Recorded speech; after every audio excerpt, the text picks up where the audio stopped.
കുറച്ച് നാളായിട്ട് നമ്മൾ വീഡിയോ ഒന്നും പ്രോപ്പറായിട്ട് അപ്ലോഡ് ചെയ്യുന്നില്ല അല്ലേ.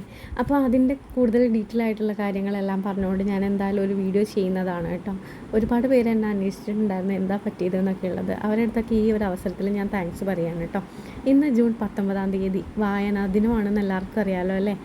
അന്നൊക്കെ പറ്റിയ ഒരു വീഡിയോ ആണ്. അത് പണ്ടെടുത്ത് വെച്ചിട്ടുള്ള കേട്ടോ. ഇപ്പോഴത്തെ എൻ്റെ കോലം ഇതൊന്നും അല്ല, അതും എല്ലാവർക്കും അറിയാമായിരിക്കുമല്ലോ അല്ലേ. അപ്പോൾ എനിക്ക് ഫിസിക്കലി മെൻ്റലി കുറച്ച് പ്രോബ്ലംസ് ഉണ്ടായിരുന്നു. അപ്പോൾ അതിൻ്റെ ഡീറ്റെയിൽ ആയിട്ടുള്ള വീഡിയോ ഞാൻ എന്തായാലും അപ്ലോഡ് ചെയ്യാം കേട്ടോ. ആം കെയർ ഓഫ് ആനന്ദി കഴിഞ്ഞൊരു ഫെബ്രുവരി മാസത്തിലാണ് എനിക്ക് കയ്യിൽ കിട്ടിയിട്ടുള്ളത് കേട്ടോ. ഈ ബുക്ക് അനുയോജ്യമായ ഒരു ദിവസം വരട്ടെ എന്ന് വിചാരിച്ച് അപ്ലോഡ് ചെയ്യാൻ വേണ്ടിയിട്ടിരുന്നതാണ്. ഇന്നിപ്പോൾ അത്ര ഓക്കെ അല്ലാത്ത ഞാൻ ഡബ് ചെയ്ത് ഇത് അപ്ലോഡ് ചെയ്യുന്ന സമയത്ത് പുറത്ത് നല്ല മഴയുണ്ട്. അതിൻ്റെ കുറച്ച് ഡിസ്റ്റർബൻസ് വോയിസിലുണ്ടാവുമെന്ന് എനിക്കറിയാം. എന്നാലും ഒന്ന് അഡ്ജസ്റ്റ് ചെയ്ത് കേട്ടോളൂ കേട്ടോ. ബുക്കിൻ്റെ പുതിയ മണം എനിക്ക് ഭയങ്കര ഇഷ്ടമുള്ളതാണ്. പലർക്കും അതിനൊരു അഡിക്ഷനൊക്കെ ഉണ്ടാവുമെന്നറിയാം. അങ്ങനെ ബുക്ക് കയ്യിൽ കിട്ടിയപ്പോൾ തന്നെ അന്ന് മുതൽ വായന തുടങ്ങിയിട്ടുണ്ടായിരുന്നു. അന്ന് കൂടുതലും ചിലപ്പോൾ ഇഷ്ടമുണ്ടെങ്കിൽ മാത്രം വായിച്ച് തീർക്കുന്ന ഒരാളാണ് കേട്ടോ ഞാൻ. അത്ര നല്ല പ്രോപ്പർ റീഡറൊന്നുമല്ല.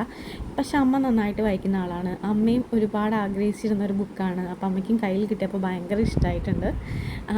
നമ്മൾ ഈ ഒരു ബുക്കിൻ്റെ അട്രാക്റ്റ് ചെയ്യുന്നത് ഘടകം എന്ന് വെച്ച് കഴിഞ്ഞാൽ നമുക്കൊരു ഫിലിംസ്, ഞാൻ സിനിമ കാണാൻ ഒരുപാട് ഇഷ്ടമുള്ള ആളാണ്. അപ്പോൾ സിനിമകൾ ഇഷ്ടപ്പെടുന്ന ആൾക്കാർക്ക് ഈ ബുക്ക് ഭയങ്കര ഇഷ്ടമാകും. കാരണം എന്താണെന്ന് വെച്ച് കഴിഞ്ഞാൽ ഒരു സിനിമ കാണുന്ന എക്സ്പീരിയൻസാണ് നമുക്ക് ഈ ഒരു ബുക്ക് വായിച്ച് തീർക്കുമ്പോൾ കിട്ടുന്നത് കേട്ടോ. ഇതിലെ റാമായാലും ആനന്ദിയായാലും മല്ലിയായാലും വെട്രിയായാലും രേഷ്മയായാലും പാട്ടിയായാലും പിന്നെ പത്മിനി ആയാലും എല്ലാവരും നമ്മുടെ സ്വന്തം ആൾക്കാരാവും ഈ ബുക്ക് വായിച്ച് തീരുമ്പോഴേക്കും കേട്ടോ.